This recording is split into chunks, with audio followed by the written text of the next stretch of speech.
কখনো দেখেছি জঙ্গি গোষ্ঠী ইসকন নামক জঙ্গি গোষ্ঠী বাংলাদেশকে নিয়ে ষড়যন্ত্র করতেছে, ঠিক কিনা যারা বলেন? আমরা দেখেছি দিবালোকে আমাদের মুসলমান ভাইদেরকে হত্যা করেছে, ঠিক কিনা জোরে বলেন? বিভিন্ন জায়গায় দাঙ্গা হাঙ্গা করেছে, ঠিক কিনা জোরে বলেন? শুধু তাই না, তারা দেশীয় পূজার নামে দেশীয় অস্ত্রের মহড়া দিয়েছে, ঠিক কিনা জোরে বলেন? তারা মনে করেছিল এটা ভারত, আমরা বলতে চাই এটা ভারত নয়, এটা হলো মুসলমানদের জমিন, ঠিক কিনা জোরে বলেন? তারা মনে করছিল এটা হলো গুজরাট, এটা হলো গুজরাট নয়, এটা হলো মুসলমানদের জমিন বাংলাদেশ, ঠিক কিনা জোরে বলেন? এটা ইন্ডিয়া নয়, এটা হলো শাহজালাল শাহপারানের জমিন, ঠিক কিনা জোরে বলেন? বাংলাদেশের 1 ইঞ্চি মাটি নিয়ে যদি কোনো ষড়যন্ত্র চলে, চক্রান্ত চলে, বাংলাদেশের একটা মুসলমানদের রক্ত কেউ যদি ঝরাইতে চায়, তার বদলা নিতে হবে, ঠিক কিনা যারা বলেন? 5ই আগস্ট যেমনি ভাবে তৌহিদি জনতা, ছাত্র জনতার গণঅভ্যুত্থানের মাধ্যমে এদেশের সমস্ত মানুষ যার যা ছিল ঝাঁপিয়ে পড়েছিল, স্বৈরাচার মুক্ত করেছে।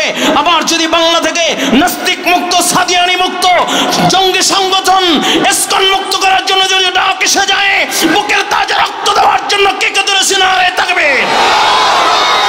লড়াইয়ের ওই ময়দানেতে যেতে তোমাকেই হবে, প্রয়োজনে সব রক্তটুকু জমিনে ঢেলে দিবে। লড়াইয়ের ওই ময়দানেতে যেতে তোমাকেই হবে, প্রয়োজনে সব রক্তটুকু জমিনে ঢেলে দিবে। তবুও তোমায় লড়তেই হবে, মানিবে না পরাজয়। তবুও তোমায় লড়তেই হবে, মানিবে না পরাজয়। বিপ্লব মানে জীবন দেয়া বসে থাকা নয়, ঠিক কিনা? বিপ্লব মানে জীবন দেয়া বসে থাকা নয়, সে কোনো দিন আসবে না রে করো যদি ভয়। বিপ্লব মানে জীবন দেয়া বসে থাকা নয়, সে কোনো দিন আসবে না রে করো যদি ভয়। আসবে বিজয় রক্ত আর জীবনের বিনিময়, আসবে বিজয় রক্ত আর জীবনের বিনিময়। বিপ্লব মানে জীবন দেয়া বসে থাকা নয়, সে কোনো দিন আসবে না রে করো যদি ভয়। কোথা থেকে কোন ভিনদেশে শকুন আমার দেশে এসে সেবার নামে বসলো জোরে আওয়ামী লীগের বেশে। কোথা থেকে কোন ভিনদেশে শকুন আমার দেশে এসে সেবার নামে বসলো জোরে ইসকনের বেশে, ঠিক কিনা? ওদের করতে নাস্তানাবুদ হতে হবে নির্ভয়, ওদের করতে নাস্তানাবুদ হতে হবে নির্ভয়। বিপ্লব মানে জীবন দেয়া বসে থাকা নয়, সে কোনো দিন আসবে না রে করো যদি ভয়, ঠিক কিনা যারা বলেন? আবার যদি ওলামায়ে কেরামের তরফ থেকে যদি ডাক এসে যায়, আমরা দেখেছি 92% মুসলমানের দেশে কিছু লেবাসদারি তাবলীগের নাম দিয়ে সাদিয়ানি পক্ষ অবলম্বন করে ওলামায়ে কেরামের রক্ত ঝরাইতে চায়। ওলামায়ে কেরাম যদি তোমাদেরকে ডাক দেয় সাদিয়ানি মুক্ত বাংলা করার জন্য, কে কে তৈরি আছো? নারে তাকবীর। তৈরি আছেন ইনশাআল্লাহ? তৈরি আছেন ইনশাআল্লাহ? যদি সংগঠনে থাকতে হয় তাহলে ওলামায়ে কেরামের সাথে থাকবো। দাওয়াত ও তাবলীগের কাজ যদি করতে হয় ওলামায়ে কেরামের সাথে করব, ঠিক কিনা যারা বলেন? স্ট্যান্ডার্ড পৌঁছা করতে হবে, পারবো তো ইনশাআল্লাহ? সাদিয়ানি মুক্ত বাংলা চাই। যারা মানুষ যারা রাতের আধারে অন্ধকারে একবার নয় দুইবার, একবার 2018 সালে আমরা দেখেছি, আবার 2024-এ যারা মানুষকে রাতের অন্ধকারে মানুষ তাহাজ্জুদরত অবস্থায় আল্লাহর বান্দাগুলো যখন রোনাজারির ভিতরে লিপ্ত, আল্লাহর বান্দা যখন সেজদার ভিতরে লিপ্ত, আল্লাহর বান্দাগুলো যখন চোখের পানি ছেড়ে টুঙ্গির ময়দানে রোনাজারি করতেছে, এমন সময় অতর্কিতভাবে হামলা করেছে, এমন খুনিদের আমরা দৃষ্টান্তমূলক শাস্তি চাই, চাই কিনা? আর তাদের কোন কার্যক্রমগুলো বাংলার জমিনে চলতে পারে না, ঠিক কিনা যারা বলেন? এই জন্য দাওয়াত ও তাবলীগের কাজ করব কাদের সাথে? আমরা সবাই ওলামায়ে কেরামের সাথে আছি তো ইনশাআল্লাহ? আল্লাহ কবুল করেন, বলেন আমিন। আরো জোরে বলেন আমিন। বাংলাদেশ একটা সুন্দর আদর্শ রাষ্ট্রে পরিচালিত হোক আমরা চাই না ইনশাআল্লাহ? এই জন্য ইসলামী আন্দোলন, ইসলাম ছাড়া, ইসলামী রাজনীতি ছাড়া, ইসলামে আল্লাহর কোরআনের আইন বাস্তবায়ন ছাড়া বাংলায় কোনোদিন শান্তির মুখ দেখা সম্ভব নয়, ঠিক কিনা যারা বলেন? এই জন্য ইনশাআল্লাহ আমরা সকলে চাই আমার দেশে ইসলামী হুকুমত চালু হোক। কে কে চাই? আল্লাহু আকবার, নারে তাকবীর। রাতের আধারে লাল নোট খায়া নাকি? রাতের আধারে লাল নোট পাবো না? 1 লাল নোট খাবেন তো লক্ষ টাকা, 1.25 লক্ষ টাকা প্রত্যেকটা মানুষই। আমাদের হাজী সাহেব মনে করছে আল্লাহ তাআলা তো আমার অনেক সম্পদ দিয়েছে, কিন্তু আমার হাজী সাহেব ওর নিচেও জানে না। আমি ঋণী, আপনি ঋণী, প্রত্যেকটা মানুষ ঋণী, প্রত্যেকের মানুষের মাথায় মাথায় 100 লক্ষ টাকার ঋণ রাইখা বাইকে গেছে, ঠিক কিনা জোরে বলেন। আর যদি আল্লাহর নবীর আদর্শ দিয়ে সমাজ গঠন হতো, কোরআনী শাসন ব্যবস্থা যদি চালু থাকতো, তাহলে আমার দেশের মানুষ অভাবে থাকতো না, আমার দেশের মানুষের বারে জুলুম হতো না, আমার দেশের মানুষ খুন হতো না, আমার দেশের মানুষ ধর্ষণ হতো না, আমার দেশের মানুষ ছিনতাই রাহাজানি আমার দেশের মানুষের সাথে করতো না, আমার দেশের সম্পদ গোলামের খোঁচায় কোটি কোটি টাকা রাতের আধারে পাচার হয়ে যেত না, ঠিক কিনা যারা বলেন। কোরআনী শাসন ব্যবস্থা চাই কে কে? নারায়ে তাকবীর। আমরা সবাই নবীর সেনা, নারায়ে তাকবীর।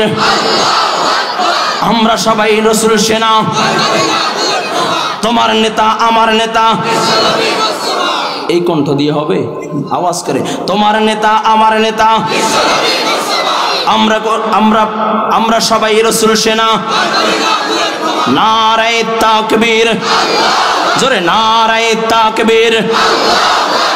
মুসলমানের এই দেশেতে নাস্তিকদের ঠাঁই নাই, নাস্তিকদের পক্ষে যারা তাদের কোনো রক্ষা নাই। মুসলমানের এই দেশেতে নাস্তিকদের ঠাঁই নাই, নাস্তিকদের পক্ষে যারা তাদের কোনো রক্ষা নাই। এই দেশেতে থাকতে হলে কোরআন মানতে হবে, কোরআন না মানিলে বিতাড়িত হবে, ঠিক কিনা? চলো চলো সামনে চলো, বজ্রকণ্ঠে আওয়াজ তোলো, একই তালে সবাই মিলে দাও না স্লোগান, নারায়ে তাকবীর, নারায়ে তাকবীর। দিন ইসলাম, দিন ইসলাম, জিন্দাবাদ জিন্দাবাদ। আল্লাহ কবুল করেন, প্রত্যেকটা কণ্ঠকে দ্বীনের জন্য কবুল করেন, প্রত্যেকটা মানুষকে মর্দে মুজাহিদ হিসাবে কবুল করেন। ও কলিজার টুকরা যুবক, লম্বা চড়া আলোচনা করার মতো সুযোগ নেই। এই দুনিয়ায় কেউ চিরস্থায়ী থাকতে পারে না, চিরস্থায়ী থাকতে পারবে না। যুবক ভাইরা, আমি লম্বা চড়া আলোচনা করবো সেই যোগ্যতা নাই। স্টেজের ভিতরে যোগ্য বুজুর্গ উলামায়ে কেরাম আছেন, স্টেজের বাহিরে উলামায়ে কেরাম আছেন, বড় বড় উলামায়ে কেরাম আলোচনা করেছেন, করবেন। আমি নালায়েক অযোগ্যর আমার কোনো বুঝি নাই, বুঝি নাই। আমি তো এসেছি দোয়া নেওয়ার জন্য, কারণ দোয়া হলো অনেক বড় দামি দৌলত। আমি নালায়েক আজকে আল্লাহর একজন আশিক বান্দা, আল্লাহর একজন মাহবুব বান্দা, হযরত মাওলানা হাফিজুর রহমান সিদ্দিক কুয়াকাটা হুজুর আসবেন, আলোচনা করবেন। আমি হযরতের কাছ থেকে দোয়া নেওয়ার জন্য মূলত এসেছি, কারণ মুকদ্দার পর নজর শিকওয়া নহনু মিদন উমিদি জাওয়ালে ইলমে হুয়া ইরফাসে নিগাহে মর্দ মুমিন সে বদল जाती है तकदीरी निगाहे मर्द मोमिन से बदल जाती है तकदीरी। कारण अल्लाह वाला बुजुर्गों नजर बदौलत अल्लाह ताला बंदर तकदीर पलटा देय। ओ कलेजार टुकड़ा যুবক, লম্বা চড়া কথা বলবো, সেই আলোচনা করার মতো সুযোগ নাই। আমি গুনাহগার, আমি নালায়েক অযোগ্য। এই মজমায় আমার মতো গুনাহগার আর কেউ নাই, আমার মতো পাপী আর কেউ নাই। আমার হাতের গুনাহ আছে, আমার পায়ের গুনাহ আছে, আমার জবানের গুনাহ আছে, আমার চোখের গুনাহ আছে। আরে যুবক, এই মুহূর্তে যদি মালাকুল মউত আজরাইল চলে আসে, অন্ধকার কবর, ভয়াবহ কবর, ওই কবরের ভিতরে আমার জন্য আযাব শুরু হয়ে যাবে। এই জন্য হাবিবে কিবরিয়া নবী সরকারে দু আলম নবী রহমাতাল লিল আলামিন নবী মুহাম্মদুর রাসূলুল্লাহ সাল্লাল্লাহু আলাইহি ওয়াসাল্লামের একটা নসিহত শুনাইয়া যায়। নবী আমার হযরতে আবু হুরায়রাকে বলেন, আবু হুরায়রা ইত্তাকিল মাহারিম তাকুন আবাদান নাস। আবু হুরায়রা গুনাহ ছেড়ে দাও, আল্লাহর মাহবুব বান্দা হইয়া যাও। গুনাহ ছেড়ে দাও, আল্লাহর প্যারা পছন্দের বান্দা হইয়া যাও। এর কলিজার টুকরা যুবক, যদি গুনাহ করে ফেলি, গুনাহ করে ফেলি, ওই অন্ধকার কবরে এত ভয়াবহ আযাব সহ্য করার মতো সুযোগ নাই। নবী আমার বলেন, আবু হুরায়রা গুনাহ ছেড়ে দাও, আল্লাহর মাহবুব বান্দা হইয়া যাও। তার মানে গুনাহ করবা আর মনে করবা অনেক বড় আলেম হয়ে গেছি, অনেক বড় বক্তা হয়ে গেছি গা, অনেক বড় আবেদ না, জিন্দেগিতে সম্ভব নয়। নবী আমার বলেন, গুনাহ ছেড়ে দাও, আল্লাহর মাহবুব বান্দা হইয়া যাও। ও যুবক ভাই, যদি গুনাহ ছেড়ে দিতে পারো আর ঈমান আমল মজবুত করে যদি দুনিয়ার থেকে বিদায় নিতে পারো, রব বলেন, কানাত লাহুম জান্নাতুল ফিরদাউসি নুজুলা। রব বলেন আমি তাকে জান্নাতুল ফেরদাউসের মালিক বানায় দিব। জোরে বলা যাবে কি আল্লাহু আকবার। কেমন জান্নাত ও যুবক, যেই জান্নাতের নাজ নিয়ামতের কোনো অভাব নাই, যেই জান্নাতে প্রবেশ করবা তো আর ওই জান্নাত থেকে বের হবা না। খালিদিনা ফিহা লা ইয়াবগুনা আনহা হিওয়ালা। চিল্লা বল আল্লাহু আকবার। আর জোরে মুমিনের আওয়াজে আওয়াজ করে বল আল্লাহু আকবার। কই যেই জান্নাতে মুমিন প্রবেশ করবে আর জিন্দেগিতে কোনোদিন বের হবে না। এত সুন্দর সাজানো গোছানো জান্নাত, ওই জান্নাতে কে কে যাইতে চায়? আল্লাহু আকবার। আল্লাহ কবুল করো, বলুন আমিন। যখন জান্নাতীরা জান্নাতে চলে যাবে, জান্নাতের নাজ নিয়ামতের ভিতরে বিভোর থাকবে, জান্নাতের আনন্দ উল্লাসের ভিতরে থাকবে, এমন সময় আল্লাহ পাক রব্বুল আলামিন বলবে আসসালামু আলাইকুম ইয়া আবদি। যেই মাত্র রব আমার সালাম দিবেন, সকল জান্নাতের উপর দিকে তাকাইবে, কাউকেই দেখবে না। এমন সময় আল্লাহ পাক রব্বুল আলামিন ডাক দিয়ে বলবে রে বান্দা, আমি যে জান্নাতের কথা বলেছি তোমরা কি সেই জান্নাত পেয়েছো? জান্নাতের নাজ নিয়ামতের কথা বলেছি সেগুলো কি পেয়েছো? এক শ্রেণীর জান্নাতীরা বলবে আল্লাহ হ্যাঁ হ্যাঁ মাওলা পেয়েছি পেয়েছি পেয়েছি। আর এক শ্রেণীর জান্নাতীরা বলবে আল্লাহ পাই নাই পাই নাই। আল্লাহ বলবে বান্দা কি পাও নাই? এমন সময় ডাক দিয়া বলবে আল্লাহ আমি তুমি যা যা বলেছো জান্নাতে সব পাইছি, একটা জিনিস পাই নাই। আল্লাহ বলবে আমি তো দুধের নহরের কথা বলেছি, পাও নাই বলে পেয়েছি। আমি তো শরাবের নহরের কথা বলেছি, তোমরা কি পাও নাই বলে পেয়েছি। আয় আল্লাহ আমি তো এই দুনিয়ার, আল্লাহ তাআলা বলবে বান্দা এই দুনিয়ার 10 দুনিয়ার সমান জান্নাত ছোট জান্নাতীকে দিব, তোমরা কি পাও নাই? বলবে আল্লাহ পেয়েছি। আল্লাহ তাআলা ডাক দিয়া বলবে রে বান্দা কি পাও নাই কি পাও নাই? বান্দা ডাক দিয়া বলবে আল্লাহ তোমার হাবিব বলেছে দুনিয়ার থেকে ঈমান আমল মজবুত করে জান্নাতে গেলে তোমার সাথে দিদার হবে। আয় আল্লাহ তোমাকে পাওয়ার জন্য হযরত আবু হুরায়রা রাদিয়াল্লাহু তাআলা আনহুর মডেল টাউন মাদ্রাসায় উপস্থিত হইলাম, উলামায়ে কেরামের বয়ান শুনলাম। মাওলা ওখানেও তোমাকে পাই নাই।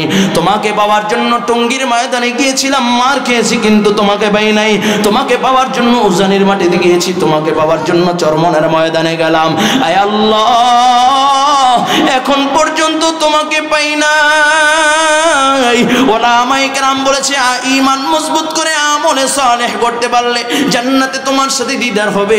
আয় আল্লাহ জান্নাতে আসলাম, জান্নাতের নাজ নিয়ামতগুলো পাইলাম, এখন পর্যন্ত তোমাকে পাই নাই তোমাকে পাই নাই। ও আল্লাহ আমি তো তোমাকে চাই তোমাকে চাই তোমাকে চাই।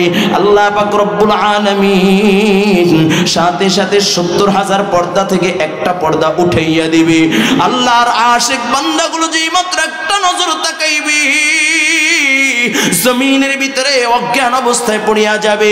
আল্লাহ পাক রব্বুল আলামিন ডাক দিয়া বলবে রে বান্দা আমাকে না দেখবা? কই আমাকে তো দেখলা না। অজ্ঞান অবস্থায় জমিনের ভিতরে পড়িয়া গেলা। আল্লাহর বান্দাগুলো ডাক দিয়া বলবে আল্লাহ তোমার নূর এত শক্ত নূর, এই চক্ষু দিয়া বরদাস্ত করতে পারি নাই। আল্লাহ তাআলা ডাক দিয়া বলবে রে বান্দা আমার নূর হইল দুই প্রকার, একটা নূরে জালালি আর একটা নূরে জামালি। আমি নূরে জালালি নিয়ে তোমাদের সামনে উপস্থিত হইলাম, আমি আল্লাহ দাওয়াত দিলাম নূরে জামালি নিয়ে তোমাদের সামনে হাজির হয়ে যাব। জোরে বলা যাবে কি আল্লাহু আকবার। ও কলিজার টুকরা যুবক, আল্লাহ পাক রব্বুল আলামিন দাওয়াত দিবেন, মালিক দাওয়াত দিবেন, জান্নাতীদেরকে আল্লাহ দাওয়াত দিবেন। ওই মালিকের দাওয়াতে কে কে যাইতে চাও দুইটা হাত আমার মালিককে দেখাইয়া দাও। আল্লাহ কবুল করে নাও, আল্লাহ কবুল করে নাও, বলুন আমিন। ও যুবক কলিজার টুকরা যুবক একটু দিনের গানটা লাগাইয়া দাও। আল্লাহ তাআলা যখন দাওয়াত দিবেন সকল জান্নাতীরা দাওয়াত গ্রহণ করে, যখন মালিকের দাওয়াত গ্রহণ করে, যখন মালিকের দাওয়াতে যখন অ্যাটেন্ড করবে জান্নাতীরা দেখবে বিশাল বড় প্যান্ডেল টানানো, বিশাল বড় স্টেজ, বলে বিশাল বড় স্টেজের ভিতরে দুইটা আকর্ষণীয় চেয়ার থাকবে, প্যান্ডেলের ভিতরে মতির মেহরাব থাকবে। আল্লাহ তাআলা সকল জান্নাতীকে মতির মেহরাবের উপরে বসাইবে। স্টেজের ভিতরে আকর্ষণীয় আকর্ষণীয় চেয়ার থাকবেন, আলিশান চেয়ার থাকবেন, ওর ভিতরে পয়গম্বরদেরকে বসাইবেন। লক্ষাধিক পয়গম্বর সকলে স্টেজে উপস্থিত থাকবেন। ওই স্টেজের ভিতরে দুইটা আকর্ষণীয় চেয়ার, একটা হলো সভাপতির চেয়ার আর একটা হলো প্রধান অতিথির চেয়ার। সভাপতি হইল লা ইলাহা ইল্লাল্লাহ, প্রধান অতিথি হইল মুহাম্মাদুর রাসূলুল্লাহ। জোরে বলা যাবে কি আল্লাহু আকবার? এ কলিজার টুকরা যুবক, আল্লাহ তাআলা যখন জান্নাতীদেরকে দাওয়াত দিবেন, আল্লাহ তাআলা গিলমানদেরকে ডাক দিয়া বলবেন শারাবান তাহুরা পান করাও। গিলমানরা শারাবান তাহুরার পাত্র যেই মাত্র হাতে দিবে, শারাবান তাহুরার পাত্রে যখন চমক দিবে, আল্লাহর বান্দাগুলো পাগল পারা হইয়া যাবে। আল্লাহ তাআলা ডাক দিয়া বলবে দাও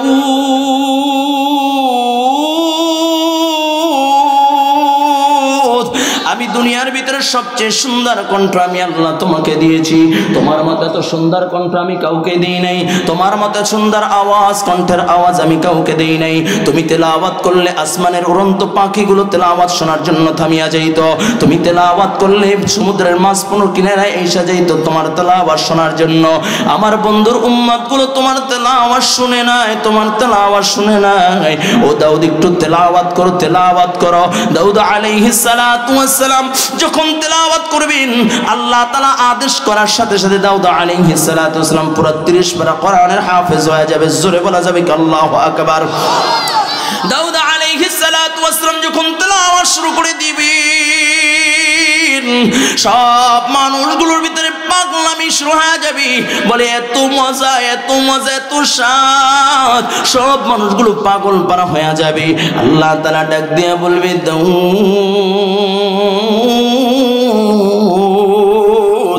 আমার কোরআনের জন্য তুমি কষ্ট করো নাই, আমার কোরআনের জন্য তাইফের ময়দানে তুমি রক্ত ঝরাও নাই, আমার কোরআনের জন্য মক্কা থেকে হিজরত কইরা বসত বাটি সাইরা মদিনায় তুমি যাও নাই, আমার কোরআনের জন্য উহুদের ময়দানে তুমি দেনদান শহীদ করো নাই।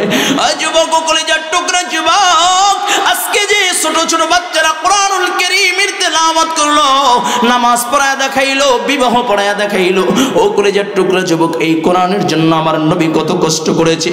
আজকে আমার নবীর দিন তোমার আমার সামনে জলাঞ্জলি দিয়া যায়, আমার নবীকে তোমার সামনে গালি দেয়, আমার নবীকে নিয়ে ব্যঙ্গ করে, একটু মুসলমানের কলিজার ভিতরে ব্যথা লাগে না? ঠিক কিনা জোরে বলো? এ কলিজার টুকরা যুবক, মায়ার নবী রাহমাতাল লিল আলামিন নবী মুহাম্মদুর রাসূলুল্লাহ সাল্লাল্লাহু আলাইহি ওয়াসাল্লাম যখন উহুদের ময়দানে চলে যায়, আমার নবী রাহমাতাল লিল আলামিন নবী, আমার নবীকে কাফেররা এত পরিমাণে আঘাত করে, আমার নবী একের পর এক আঘাতের শিকার হয়, আমার নবীকে এত জোরে আঘাত করে দেয়, নবীর মাথার লোহার হেলমেট ভাঙা, লোহার আংটা মাথার ভিতর দিয়া বিডুইকা চোয়াল দিয়া বের হইয়া যায়।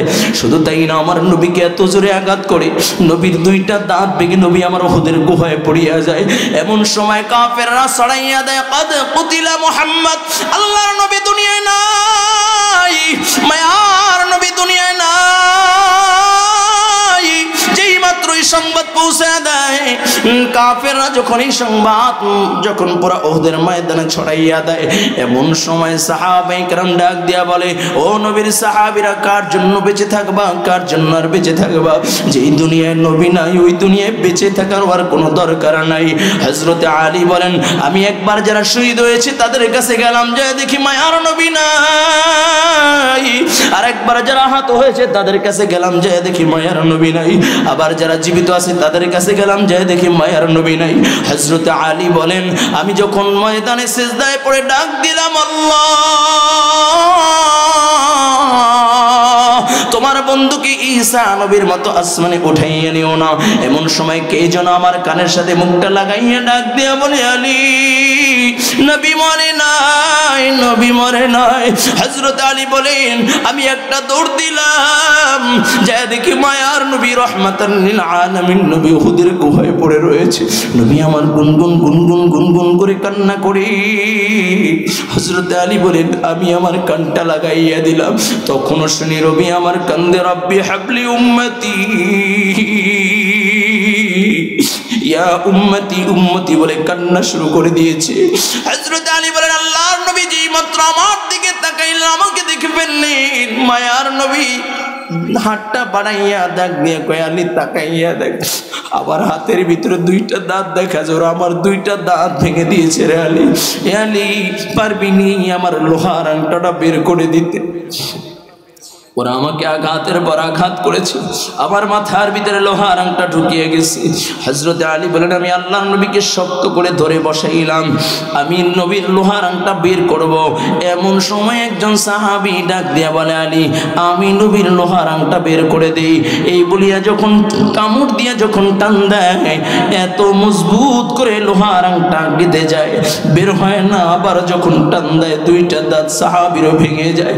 আবার যখন সাহাবী টান দেয় আরো দুইটা দাঁত ভেঙে যায়। ও কলিজার যুবক, নবীর সাহাবীরা ডাক দেয়া বলে সাহাবী পাগলামি কইরো না, পাগলামি কইরো না, আমরা লোহার আংটা বের করে দেই। সাহাবী বলে ও নবীর সাহাবীরা আমার মুখের ভিতরে লোহার আংটা থাকবে আর নবীর আমার মুখের ভিতরে দাঁত থাকবে, আর লোহার আংটা বের করতে পারবো না, তা হবে না। এই বলিয়া সাহাবী মারির দাঁত দিয়া তো জোরে কামড় দিয়া টান দেয়, লোহার আংটা বের হয়ে যায়। সাহাবী অজ্ঞান অবস্থায় জমিনের ভিতরে পড়িয়া যায়। আমার নবীর পুরা শরীরটা রক্তে রঞ্জিত হইয়া যায়। যেই নবীর গায়ে মশা মাছি পর্যন্ত পড়া হারাম, ওই নবীর পুরো শরীরটা রক্তে রঞ্জিত হয়ে গেল। নবী আবার দাঁড়াইতে পারেন না, নবী বড় দুর্বল। সাহাবীদের কাঁধে ভর করে নবী আমার দাঁড়াইলেন। এমন সময় নবী ডাক দেয়া বলেন ও আমার সাহাবায়ে কেরাম, এই উহুদে যারা শহীদ হয়েছে তাদেরকে বিনা গোসলে দাফন দাও, তাদেরকে গোসল দিবা না, গোসল দিবা না। ও কলিজার টুকরা যুবক, সাহাবায়ে কেরাম সব লাশগুলোকে একত্রিত করলেন। গুনিয়া দেখে 68টা লাশ দেখা যায়। নবী আমার ডাক দিয়া কয় সাহাবায়ে কেরাম আরো 2টা লাশ এই ময়দানে আছে, কারণ আমি গতকাল রাত্রে স্বপ্নে দেখেছি আমি আমার রবের জন্য 70টা উট কোরবানি করতেছি। তার মানে বুঝতে আর বাকি নাই আমার 70 জন সাহাবী শাহাদাত বরণ করবে, অন্ধকার কবরে চলিয়া যাবে। সেই উহুদের ময়দানে রক্ত ঝরাইয়া দ্বীনের জন্য শহীদ হয়ে যাবে। নবী কয় আরো 2টা লাশ আছে, খুঁজে বের করো। সাহাবায়ে কেরাম যখন খোঁজা শুরু করে দেয়, খুঁজতে খুঁজতে খুঁজতে খুঁজতে সামনের দিকে আগাইয়া দেখে হাতের কবজি দেখা যায়, পায়ের টাকনো দেখা যায়, এক একটা অঙ্গ প্রত্যঙ্গ এরকম ছড়া ছিটা আছে। সামনের দিকে আগাইয়া দেখি একটা লাশ পড়া, গর্দান নাই, দেহ থেকে গর্দান আলাদা, বুকটা ফাড়া, কে যেন কলিজাটা বাহির করে চিবাইয়া চিবাইয়া পালায় রেখে দিয়েছে। গর্দান আলাদা, নাক কাটা, কান কাটা, বলে মাথার খুলি খুই না, মগজটা বাহির করে কে যেন চাবাইয়া চাবাইয়া ফালায় দিয়েছে। সাহাবায়ে কেরাম ডাক দিয়ে বলে ইয়া রাসূলুল্লাহ, ইয়া হাবিবাল্লাহ, ওগো নবীজি এই যে একটা লাশ, আল্লাহর নবী যেই লাশটাকে দেখে চিহ্নয় করা যায় না কার লাশ, ওগো নবী যেই লাশটাকে দেখে চিনতেও পারি না। নবী আমার কাছে আইসা নবী আমার চোখের পানি ছেড়ে ছেড়ে কান্না শুরু করে দিলেন। নবী আমার লাশের পাশে বসে গেলেন। ও কলিজার টুকরা যুবক, নবী আমার কান্না করে, কারণ নবীর তো মা নাই, নবীর বাবা নাই। আমার নবী চিরয়তীম, জীবনে কোনোদিন বাবাকে দেখে নাই। বাবা দুনিয়া আসার আগে দুনিয়ার থেকে বাবা বিদায় নিয়েছি। আমার নবী দুনিয়া আসার আগে বাবা দুনিয়ার থেকে বিদায় নিয়েছে। 6 বছর যখন বয়স, মাও দুনিয়ার থেকে বিদায় নিয়েছে। নবী আমার ডাক দেয়া কয় সাহাবায়ে কেরাম আমার মা নাই, আমার বাবা নাই, আমি মা মা মার আদর পাই নাই, বাবাকে জীবনে বাবা বলিয়া ডাক দিতে পারি নাই। এই ময়দানে অনেক আল্লাহর বান্দা আছে যার মা নাই, নাই বাবা নাই, মা মা বলিয়া ডাক দিতে পারো না, বাবা বাবা বলিয়া ডাক দিতে পারো না। কোন কোন আল্লাহর বান্দা আছে একটু হাতটা বাড়াইয়া আমার মালিককে দেখাইয়া দাও যার মা নাই বাবা নাই। ও কলেজার টুকরা যুবক তাকাইয়া দেখ ওই মা হারা সন্তানগুলো কেমনে কান্দে। আয় আল্লাহ তাকাইয়া দেখো তোমার বান্দাগুলো মা হারায় কান্না করে, বাবা হারায় কান্না করে গো আল্লাহ। ও যুবক, যার মা নাই সে বুঝে মায়ের ব্যথা, যার বাবা নাই সে বুঝে বাবার ব্যথা। যার মা নাই বোধহয় দুনিয়া আপনজন বলতে কেউ নাই, যার বাবা নাই দুনিয়ায় বুঝে আপনজন বলতে কেউ নাই। ও কলেজার টুকরা যুবক, একটু দিলের কানটা লাগাইয়া দাও। এই ময়দানে যারা মা হারা সন্তান আছে তারা বুঝে মায়ের মা হারানো ব্যথা। আমার নবীও ডাক দিয়া কয় সাহাবায়ে কেরাম, আমার মা নাই, আমার বাবা নাই, আমি মা মা মা বলিয়া ডাক দিতে পারি না, বাবা বাবা বলিয়া ডাক দিতে পারি না। ও কলেজার টুকরা যুবক, আমার নবী বড় এতিম নবী। জানুনি আমার নবী কত কষ্ট করে তোমার আমার মাঝে রক্ত মাখা দিন রেখা গেছে। একটু দিলের কানটা লাগাইয়া দাও রে বাবা। নবীর আদত ছিল নবী যখন সফরে যাইতেন, নবী সর্বশেষ ফাতেমার সাথে দেখা করতেন। নবী যখন সফর থেকে আসতেন, নবী সর্বপ্রথম ফাতেমার সাথে দেখা করতেন। একদিনকার আলোচনা বাবা, আমার নবী ফাতেমার ঘরের সামনে দাঁড়াইয়া ডাক দিয়া কয় মা দরজাটা খোল, আমি তোর বাবা হাজির। ভিতর থেকে আওয়াজ আসে আব্বা জান দরজা খোলা যাবে না। নবী ডাক দিয়ে বলেন মা কেন দরজা খুলবা না? তুমি কি আমার উপরে রাগ করেছো? এরে মা, আমার তো মা নাই, আমার তো বাবা নাই, কেন দরজা খুলবি না? আমি তোর চেহারাটা একবার আবার দেখতে চাই। নবীর কলিজার টুকরা ফাতেমা, এ যুবক একটু দিলের কানটা লাগাইয়া দাও। বলে আব্বা জান, আমি যদি আপনার উপরে রাগ করি তাহলে কেমনে আমি আমার মালিককে পাইব? তাহলে মা কেন দরজা খুলবি না? বলবে আব্বা জান, যেই পোশাকটুকু যেই কাপড়টুকু পইরা আমি আপনার সামনে দাঁড়াবো, এতটুকু কাপড় আমি ফাতেমার শরীরে নাই। নবী আমার পাগড়িটা খুইলা ফাতেমার কাছে দিলেন। ফাতেমা পাগড়িটা পেঁচাইয়া আল্লাহর নবীর সামনে হাজির। নবী আমার চেহারার দিকে তাকাইয়া বলে মা তোর বুকটা তো শুকিয়ে গেছে, খানা খাও না। এরে মা, মুখটা তো শুকিয়ে গেছে, তুমি কি খানা খাও না? বলে আব্বা জান, আজকে 3টা দিন হয়ে গেল মুখে এক লোকমা খাবার দেই না। কলিজার টুকরা যুবক, আমার নবী ডাক দিয়ে কয় হাসান হোসেন কোথায়? আব্বাজান তাকাইয়া দেখেন ওরা ক্ষুধার তাড়নায় ছটফট করতেছে, বিছনার ভিতরে গড়াগড়ি খাচ্ছে। নবী আমার 2 নাতিকে কোলের ভিতরে নিয়ে আদর করতেছেন। হাসান হোসেন ডাক দিয়া বলে নানু ভাই, তোমার কাছে একটা বিচার চাই, আজকে তুমি সেই বিচারটা করতেই হবে, তোমার বিচার করতেই হবে। নবী আমার ডাক দিয়া বলে নানু ভাই কি বিচার করতে হবে বলো বলো। বলে নানু ভাই, আজকে 3টা দিন হয়ে গেল আমার মা আমাদেরকে খানা দেয় না। ও কলিজার টুকরা যুবক, এখানে উলামায়ে কেরাম উপস্থিত আছেন, উলামায়ে কেরামের ইতিহাস ঘাটো। আজকে যারা উলামায়ে কেরামের মেহরাবের দায়িত্ব পালন করতেছেন, মুহতামিমের দায়িত্ব পালন করতেছেন, তাদের ইতিহাসে এমনও দিন গেছে খানা পায় নাই। এখনো অনেক মাদ্রাসা আছে যেই মাদ্রাসার ছাত্ররা 2 বেলা 2 মুঠো খানা খাইতে পারে না। আমরা যখন ফরিদাবাদে পড়তাম রে বাবা, 2 বেলা আমাদের খানা দিত, 2 বেলা ডাল দিয়ে খানা খাইতাম। আর তাকাইয়া থাকতাম কবে ছুটির দিন আসবে আর বাড়িতে যাবো, একটু ভালো মন্দ খাবো। ও কলেজার টুকরা যুবক, এই যে 2-1 দিন আগের ঘটনা, আমার এক বন্ধু আব্দুল আহাদ নাম, ও বন্ধু মাদ্রাসা ছুটি দিয়েছে। মাদ্রাসার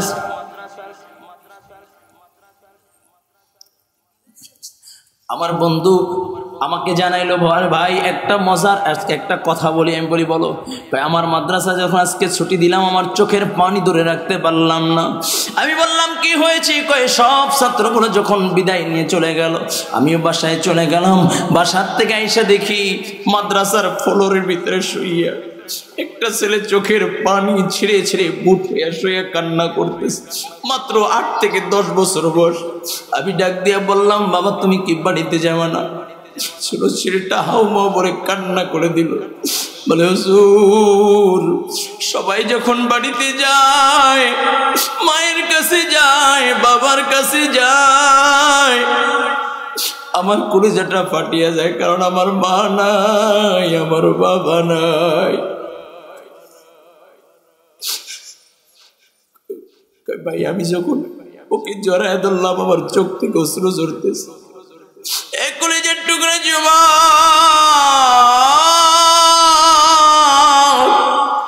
যার জমিনে মা নাই, সে বুঝে মায়ের ব্যথা, বাবার ব্যথা। ইমাম হুসাইন আমার নবীর গলাটা জড়াইয়া ধরে বলে, না না, আজকে কিন্তু তুমি আমার মায়ের বিচার করবা। বলে, নানু ভাই কি বিচার করব? বলো বলো কি বিচার করব? বলে, নানা ভাই আজকে 3টা দিন হয়েছে আমাদের মুখের ভিতরে একটা লোকমা খানা তুইলা দেয় না। এই বিচারটা করবেই না না? আমার নবী ডাক দিয়ে কয়, নানু ভাই কেমনে আমি বিচার করব তুমি বলো, কিভাবে বিচার করব? ইমাম হাসান ইমাম হুসেন বলে, নানা আগেই বুঝছিলাম তুমি বিচার করতে পারবা না, তোমার নানা তাই। নবী আমার দুইটা কলিজার টুকরা কি রাইখা নবী আমার কাপড়টা জাগাইয়া ডাক দেয়া বলে, নানু ভাই তাকাইয়া দেখ, তোর নানা আজকে 7 দিন পর্যন্ত কোনো খানা খায় না। আমি ক্ষুধার তাড়নায় পেটের ভিতরে পাথর বাইদা ফেলছি। ও কলেজার টুকরা যুবক, নবী আমার দ্বীনের জন্য কত কষ্ট করেছে, নবী আমার দ্বীনের জন্য কত কষ্ট করেছে, নবী আমার দ্বীনের জন্য কষ্ট করে তোমার আমার জন্য আজকে এই রক্তমাখা দ্বীন রেখে গেছে। কিন্তু উম্মত হইয়া নবীর এই রক্তমাখা দ্বীনকে আজকে তোমার আমার সামনে জলাঞ্জলি দেওয়া যায়। আজকে চক্রান্ত চলতেছে মাদ্রাসা বন্ধ হয়ে যাক, দ্বীনি মার্কাজগুলো বন্ধ হয়ে যাক, বলে মাদ্রাসার তালেবে ইলমরা যেন দ্বীন না শিখতে পারে। ও কলেজার টুকরা যুবক, এই মুহূর্তে যদি কোন আল্লাহর নবীর সৈনিক যদি কেউ দাঁড়াইয়া যায়, বলে আমি দ্বীনের জন্য আমার জীবন দিতে পারি, দ্বীনের জন্য আমি আমার জীবন দিতে পারি, ওই সৈনিকটা কাল কিয়ামতের ময়দানে আমার নবীর সাথে জান্নাতে যাবে। চিল্লায় বলা যাবে আল্লাহু আকবার, আরো জোরে বল আল্লাহু আকবার। এ কলেজার যুবক, শুধু তাই না, আমার নবী রাহমাতাল লিল আলামিন নবী বলেন, যদি এতিম সন্তানের মাথার উপরে যদি কেউ ছায়া হিসেবে দাঁড়াইয়া যায়, এতিম সন্তানের মাথার উপরে যদি কেউ হাত বাড়ায় দেয়, সেজন্য আমি মুহাম্মদুর রাসূলুল্লাহর মাথার উপরে হাত রাখলাম। একটু জোরে বলা যাবে কি আল্লাহু আকবার, আরো জোরে বলা যাবে কি আল্লাহু আকবার। কলেজার টুকরা যুবক, লম্বা চড়া কথা বলার সুযোগ নাই। আমাদের শ্রদ্ধাভাজন আজকের প্রধান আলোচক খতিবুল উম্মাহ মাওলানা হাফিজুর রহমান সিদ্দিক কুয়াকাটা হুজুর অল্প সময়ের ভিতরে চলে আসবেন। কিন্তু বাবা, এই অল্প সময়ের ভিতরে আমি 10টা মিনিট নবীর কিছু আশিক দেখতে চাই। যেমনি ভাবে উহুদের ময়দানে নবীর আশিক হানজালা জীবন দেয়, নবীর চাচা আমির হামজা জীবন দেয়, উহুদের ময়দানে নবীর 70 জন সাহাবী জীবন দেয়, নবীর জন্য সাহাবায়ে কেরাম জীবন দেয়। হানজালা কেমনে জীবন দেয় জানো নি? নবী আমার চাচার লাশের সামনে দাঁড়াইয়া ডাক দিয়া কয়, সাহাবায়ে কেরাম এই লাশটা চিনো নাই? এটা হলো আমার চাচা আমির হামজার লাশ। নবী আমার তার পাগড়িটা বিছাইয়া এক একটা টুকরা ওই পাগড়ির উপরে উঠাইয়া পেঁচাইয়া এরপরে নবী 68টা লাশের কাছে রেখা দিলেন। তাকাইয়া দেখে একটা মহিলা দৌড়ায় আর কয়, ও নবীর সাহাবীরা, আমার স্বামী নাপাক, আমার স্বামী নাপাক, আমার স্বামীকে বিনা গোসলে দাফন দিবা না, আমার স্বামীকে বিনা গোসলে দাফন দিবা না। এমন সময় আস্তে আস্তে আস্তে আস্তে আমার নবীর সামনে এসে গেলেন। ডাক দিয়া বলে, ইয়া রাসূলুল্লাহ, ইয়া হাবিবাল্লাহ, ওগো নবীজি, সকলকে বিনা গোসলে দাফন দিল, আমার নবী হানজালাকে আমার স্বামীকে বিনা গোসলে দাফন দিবেন না। কলেজার টুকরা যুবক, মহিলা ডাক দিয়া বলে, ইয়া রাসূলুল্লাহ, ইয়া হাবিবাল্লাহ, ওগো নবীজি, আমি হইলাম আপনার আশিক সাহাবী হানজালার বিবি। নবী বলে কোন হানজালা? কয় ইয়া রাসূলুল্লাহ, ওহুদের যুদ্ধে আসার আগে যাকে আপনি বিবাহ পড়ায় দিয়ে আসছিলেন আমি আপনার ওই আশিক সাহাবী হানজালার বিবি। নবী ডাক দিয়া বলে আমার হানজালা কোথায়? বলি ইয়া রাসূলুল্লাহ ইয়া হাবিবাল্লাহ, হানজালা আমার পাশে শোয়া নাপাক অবস্থায়। এমন সময় কে যেন মদিনার অলিগলি দিয়া চলে যায় আর বলে আল্লাহর নবী দুনিয়ায় নাই, নবী শহীদ হয়ে গিয়েছেন।